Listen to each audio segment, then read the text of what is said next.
So in the end it was that down there, eh? Yeah, that's what it took us to get to the problem. You had to strip the whole bloody engine down, George.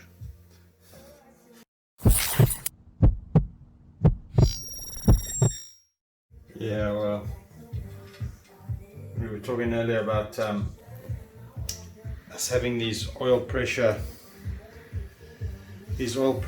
engine cuts, and wondering if it's the pump, if it's a faulty sensor or what it was.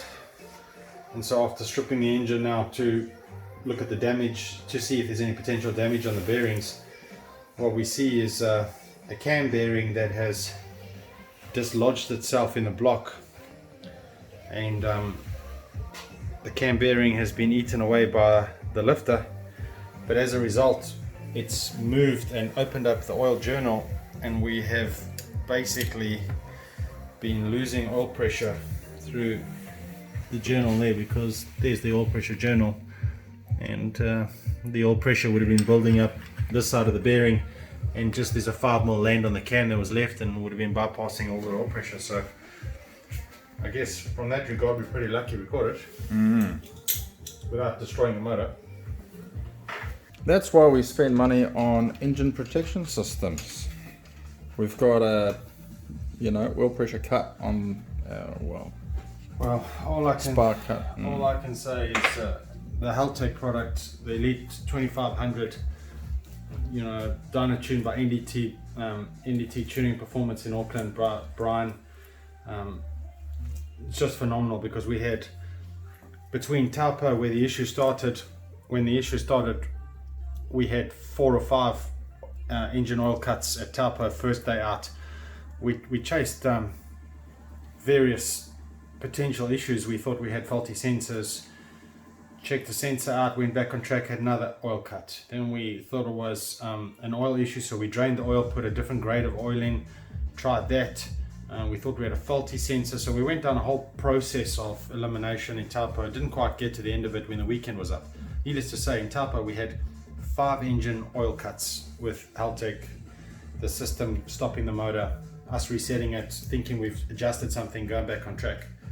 And now in Hamilton Downs at Mad Mike's Drift Force event, we had another 5 oil cuts, and we went down another series of investigations with mechanical gauges and a whole bunch of stuff, until we figured out, when we looked at the data, it's showing that we're having 6,500 RPM, and the oil pressure went down to 10-15 psi.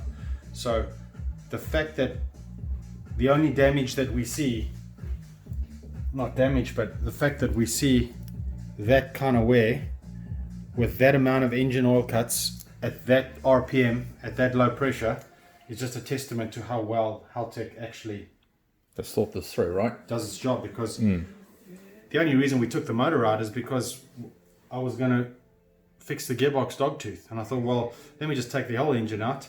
While it's out, I'll just pop the bearings off, and now that we see this discoloration and this little blueness here, we're not happy, so we're going to change it. Correct. So had I not have taken the motor out, we probably still would have been driving and there would be no issue.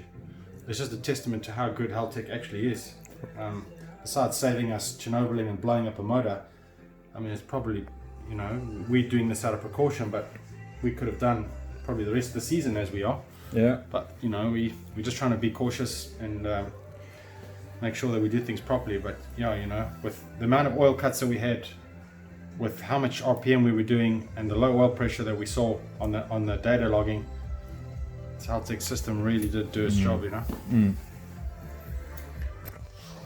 Well, yeah, that's the thing, eh? Because we don't want to spend too much time and do a lot of R&D where the systems already exist. There's no point in reinventing the wheel.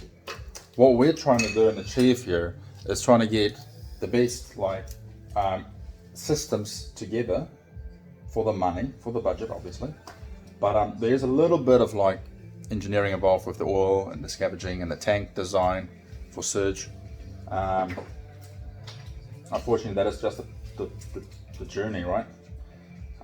But yeah, there's no recipe, no perfect recipe or formula, but in the end it's all about trusting the components that you put in, and I think we've got a really good system here. Good parts. A lot of thinking, a lot of research. And a lot of friends and mates who knows how to do these things as well.